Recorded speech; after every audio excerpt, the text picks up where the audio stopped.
ꯈꯖꯤꯡ ꯃꯇꯣꯡ ꯍꯥꯏꯇꯥꯔꯦ ꯑꯗꯨꯗꯤ ꯁꯤꯅ ꯑꯣꯛꯇꯣꯄꯁ ꯉꯁꯥꯏꯒꯤ ꯈꯖꯤꯡꯒ ꯑꯣꯛꯇꯣꯄꯁꯀꯗꯣ ꯐꯨꯠꯄ ꯂꯣꯏꯔꯦ ꯐꯖꯅ ꯆꯥꯝꯊꯣꯛꯑꯦ ꯁꯤꯅ ꯏꯅꯣꯛꯀꯤ ꯃꯨꯁꯔꯨꯝ ꯂꯩꯔꯦ ꯁꯤꯅ ꯉꯁꯥꯏꯒꯤ ꯀꯣꯡꯒꯦ ꯀꯩꯀꯥ ꯐꯨꯠꯄꯗꯣ ꯁꯤꯅ ꯆꯨꯖꯥꯛ ꯂꯩꯔꯦ ꯁꯤꯅ ꯍꯣꯔꯦꯟ ꯃꯥꯒꯤ ꯍꯥꯞꯅꯕ ꯃꯣꯔꯣꯛ ꯀꯩꯀꯥꯗꯨꯅꯤꯀꯣ ꯃꯥꯒꯤ ꯍꯥꯞꯅꯕ ꯁꯤꯅ ꯇꯤꯜꯍꯧ ꯆꯅꯝ ꯀꯩꯀꯥ ꯂꯩꯔꯦ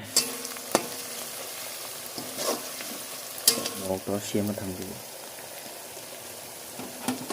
ꯍꯣꯔꯦꯟ ꯐꯔꯛ ꯇꯥꯗꯅꯕ ꯊꯨꯝ ꯍꯥꯞꯆꯤꯜꯍꯧꯔꯒꯦ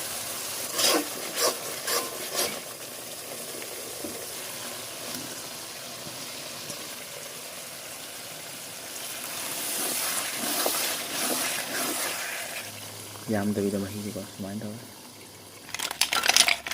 ꯁꯤꯁꯨ ꯍꯥꯞꯆꯤꯜꯂꯒꯦ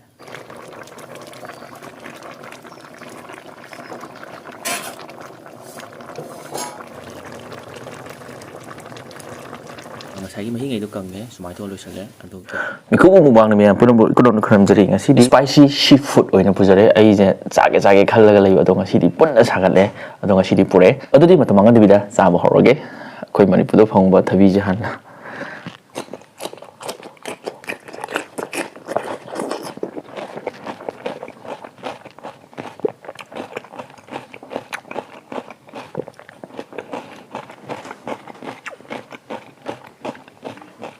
ꯃꯊꯦꯜꯁꯦ ꯍꯥꯏꯗꯤ ꯃꯤꯒꯤ ꯑꯣꯏꯕ ꯃꯑꯣꯡꯗ ꯃꯌꯥꯝ ꯊꯣꯡꯅꯩ ꯑꯩꯁꯨ ꯑꯩꯒꯤ ꯑꯣꯏꯕ ꯃꯑꯣꯡꯗ ꯑꯩꯅ ꯁꯥꯒꯠꯂ ꯊꯣꯡꯕꯅꯦꯕꯀꯣ ꯇ꯭ꯔꯥꯏ ꯇꯧꯔꯒꯦ ꯑꯁ ꯑꯣꯛꯇꯣꯄꯁꯁꯤꯗꯤ ꯐꯖꯔꯦ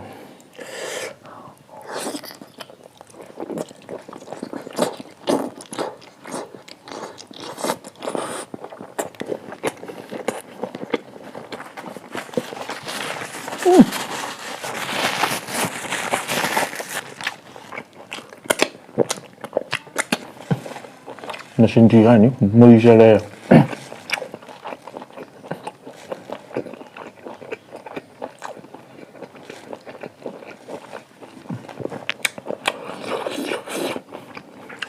ꯍꯥꯎꯋꯦ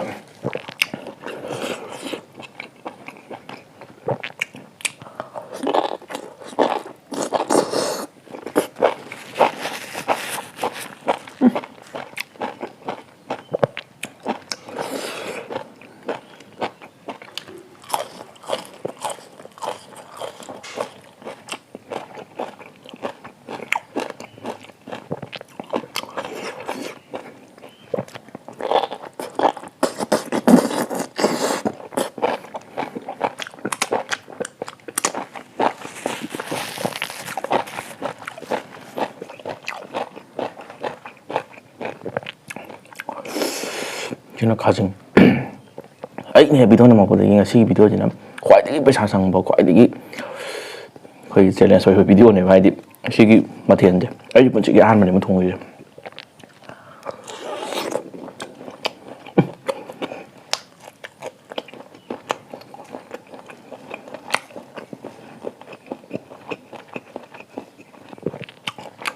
ꯀꯟ ꯂꯥꯎꯋꯦ ꯃꯁꯥꯁꯦ ꯃꯁꯛꯁꯨ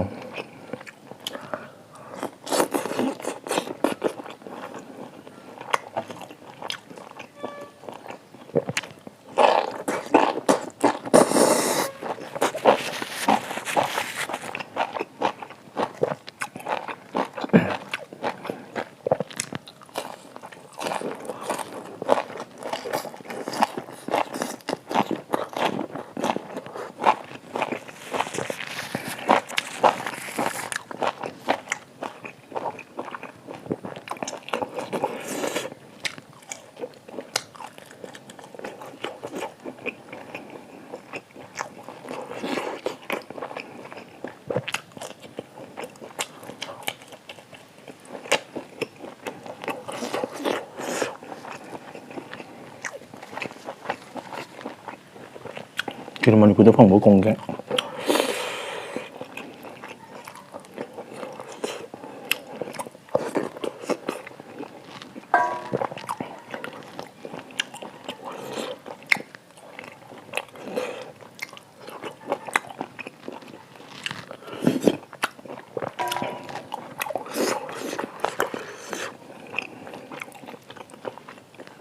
ꯃꯁꯛꯁꯦ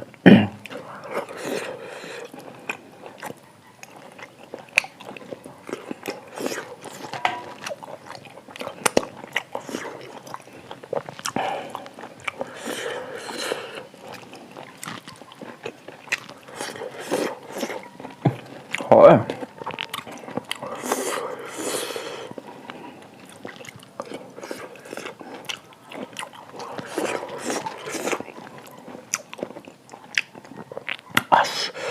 một số sợ lấy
이싱 하웨 샤무더로이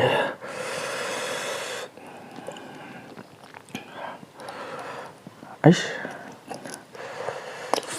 예tung tiếc tao rồi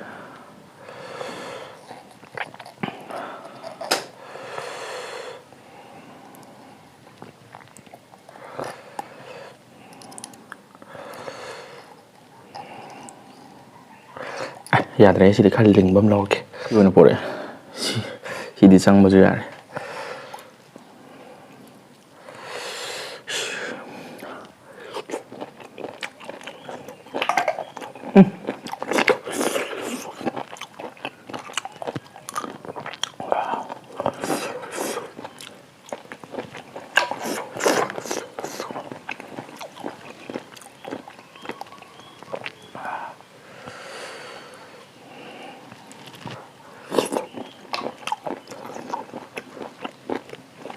저 정도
서 있어야지 밤새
ꯌꯥꯝꯅ ꯀꯩꯅꯣ ꯇꯧꯔꯁꯨ ꯆꯥꯛꯁꯦ ꯆꯥꯗ꯭ꯔꯗꯤ ꯄꯨꯛ ꯊꯟꯗꯧ ꯃꯥꯟꯗꯦ.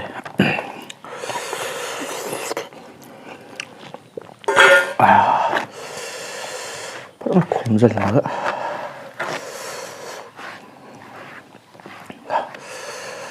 수모를 사래.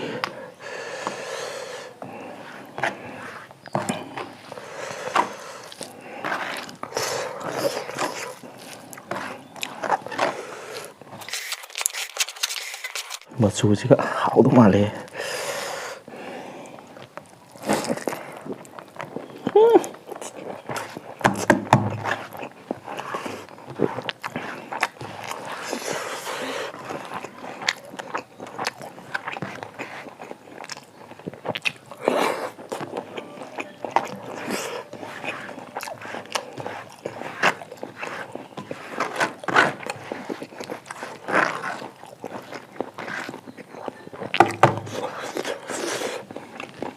저희봄 이런 말에 맛방이라고 다.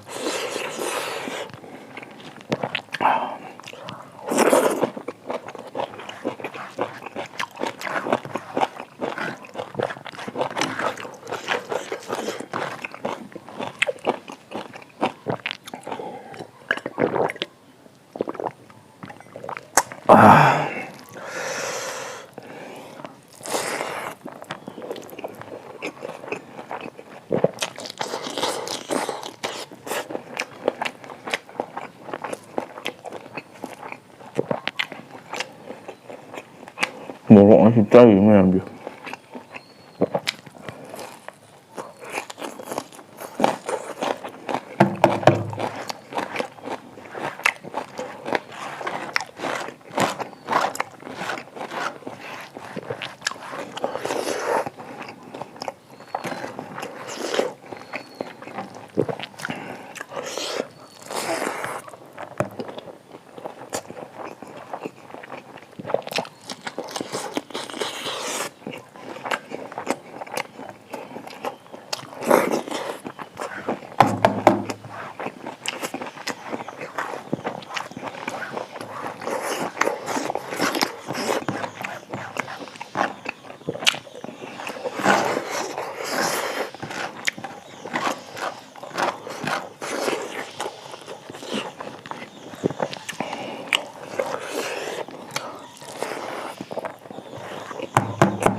쌉 잘해. 싱싱이 맛이니라 생활에 많이 잘해. 모락수 많이 잘해. 아들이 잡을 려면 마탕 이렇게 넘어가게 마탕 비디오다. 또 보라게.